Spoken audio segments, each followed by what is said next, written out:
Kali ini kita akan review Blue Lock chapter terbaru, yaitu chapter 320. Chapter dibuka dengan sebuah kilas balik sebelumnya, kick off babak kedua dimulai. Catatan editor, saat jeda babak pertama, mereka memutuskan untuk ganti taktik, selalu mengejar ego yang tak pernah puas itu. Isagi berkata, "Oke, untuk babak kedua, ayo kita ubah strategi dan coba formasi baru. Daripada seluruh tim maju seperti sebelumnya, aku dan Rin akan fokus menerobos lini tengah, manfaatkan umpan-umpan cepat di antara kami untuk membangun momentum." Dan kita kembali ke masa sekarang, terlihat duo mematikan Rin dan Isagi bermain umpan 1-2 menerobos pertahanan Nigeria, sementara pemain lainnya menunggu umpan dari salah satu mereka. Isagi berkomentar, dengan begitu, anggota Blue Lock lainnya bisa menciptakan peluang mencetak gol untuk diri mereka sendiri, variasi dari sistem zero di depan. Para pemain Nigeria terkejut melihat mereka bermain. Mereka berkomentar, permainan macam apa itu? Kita belum pernah melihat yang seperti ini sebelumnya. Dua ace itu sedang membangun serangan. Apa mereka berdua sedang melakukan serangan balik bersama? Kita kembali ke 30 hari yang lalu menjelang Piala Dunia U20. Kita melihat latihan mandiri dari Ito Shirin. Seorang biksu berkata, kosongkan pikiranmu, biarkan hatimu menjadi ketiadaan. Rin memfokuskan agar pikirannya kosong. Rin melihat sebuah gelas yang kosong. Namun, tiba-tiba muncul Isagi dan Sai kecil dari gelas tersebut. Isagi berkata, akulah yang nomor 1. Sementara Sai berkata, lemah. Seketika Rin kehilangan fokusnya dan tampak kesal melihat mereka. Sang biksu langsung mukul Rin di pundaknya. Biksu berkomentar, salah itu delusi, kendalikan dirimu, buang jauh-jauh keterikatanmu, fokuslah hanya pada dirimu yang sebenarnya. Jadi, Rin kembali mencoba memfokuskannya lagi. Rin berkomentar, karena tanpa Isagi dan tanpa Sai, aku tak akan menjadi diriku yang sekarang. Jika jati diri itu benar-benar ada, maka hati yang kugali mentah dan tanpa filter. Lahir dan dorongan itu jelas, keinginan untuk menghancurkan Isagi dan Sai. Kita kembali ke masa sekarang. Rin memberikan umpan kepada Bachira, sedangkan Rin berpikir, menghancurkan diriku sendiri bahkan saat aku meraih kejayaan. Sebuah tujuan, apapun yang menghalangi naluri ini hanyalah delusi. Bachira dengan semangat menerima umpan Rin, tapi sayangnya di saat Bachira mencoba menendang langsung, Obo tahu dia langsung blokir tendangan Bachira menggunakan kepalanya. Lalu Ego berkata, bagi naluri manusia, sepak bola adalah berburu. Penyerang adalah sosok heroik yang memberikan pukulan mematikan kepada mangsanya. Itulah kebenaran mutlak. Dengan kata lain, di tempat berburu termegah di dunia. Tidak sampai di situ, kali ini Hiyori manfaatkan pantulan bola liar tadi. Dia langsung menendang bolanya, tapi lagi-lagi gagal. Kali ini sang kiper Nigeria yang masih bisa menjangkau tendangan Hiyori.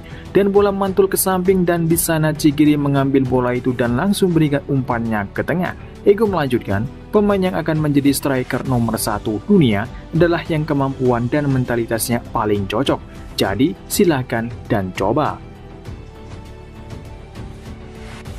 Tapi sayangnya kali ini umpannya diblokir oleh Onazi. Ego melanjutkan, cobalah, ujilah, lihat apakah egomu bisa mencapai level pahlawan. Sedangkan bolanya kembali mantul liar. Belo dan pemain Nigeria lainnya berkomentar, jika kita tidak bisa merebut bola keduanya, kita tidak akan bisa menghentikan mereka. Sedangkan Rin berada di posisi yang pas, di mana bola yang akan jatuh di tepat di sana. Dan dia langsung berikan umpan kepada Isagi, dan Isagi langsung meneruskannya kepada Bachira. Rin berkomentar dalam hatinya, gelar yang dipaksakan orang lain ini adalah delusi yang sesungguhnya. Tingkatkan kemurnian hasratku, jangan hentikan dorongan untuk menghancurkan. Ubahlah kodrat ini dari luapan amarah yang acak menjadi kondisi bawaanku. Rin melanjutkan, jadilah monster penghancur yang tak perlu lagi menjulurkan lidahnya. Sementara itu, Onazi berkata dalam hatinya, Isagi dan Rin yang selama ini fokus untuk terhubung, tiba-tiba mengincar gol mereka sendiri. Penilaian Onazi salah, ternyata bukan hanya Rin dan Isagi, tapi semua pemain Blue Lock mengejar golnya sendiri. Sementara Bachira yang sudah siap untuk memberikan umpannya, dia akan memilih siapa yang cocok menerima umpannya kali ini. Bachira berkata, aku melihatnya, dan dia langsung berikan umpan cepat ke tengah. Sementara bola itu diprediksikan akan jatuh tepat di depan Rin. Isagi berkomentar, "Aku tahu kau akan datang, Rin." Namun Isagi tahu, sehingga di momen ini Isagi mendapatkan momentum untuk mendapatkan bolanya lebih dulu. Isagi berkomentar, "Bolanya datang kepadaku, aku bisa menembak duluan. Semua ini sesuai rencana." Sedangkan Rin berpikir, "Tidak, kalau kau mengandalkan logika, kau hanya akan jadi alat untuk meraih kemenangan." Dan akhirnya, Rin menabrak Isagi dengan melompat di atas pundak Isagi, sehingga dia yang mendapatkan bolanya lebih dulu. Rin berkata dalam hatinya, "Kalau begitu, aku akan mempertaruhkan segalanya pada insting, menjual jiwaku pada adrenalin." Ego berkomentar, "Apakah kau sudah mencapainya?" Itu si Rin. Sementara Isagi terkejut, Rin akan melakukan itu. Dan boom, itu Rin mencetak gol dengan gol yang spektakuler. Bahkan kiper Nigeria tidak sempat menggapainya. Isagi terlihat kesal meskipun dia tersenyum. Isagi berkata, "Dasar aneh, jadi itu maksudmu? Kalau bukan pahlawan, mati saja." Rin menjawab, "Usir semuanya, buka mata insting." Berakhir chapter kali ini, di chapter ini berlangsung cepat karena Jepang lagi-lagi menambahkan keunggulannya. Mereka benar-benar mengalahkan musuh tanpa ampun. Dengan begini Jepang dipastikan menang dan mendapatkan poin untuk mereka. Tapi apakah mereka sampai di sini? Kita rasa mereka akan terus membuat gol. Kemungkinan selanjutnya adalah Isagi, tergantung bagaimana sikap Nigeria. Jika mereka pasrah saja, bisa-bisanya mereka terbantai dengan skor yang banyak. Karena Jepang di manga blok seperti ini tidak kenal ampun sama seperti di dunia nyata. Tapi kira-kira jika Nigeria berhasil mencetak gol, siapa yang akan mencetak gol? Itu pasti Onaze sih, tapi rasanya bakal sulit bagi dia untuk menerobos tim Jepang. Dan sampai di sini dulu untuk review manga Blue Lock chapter 320.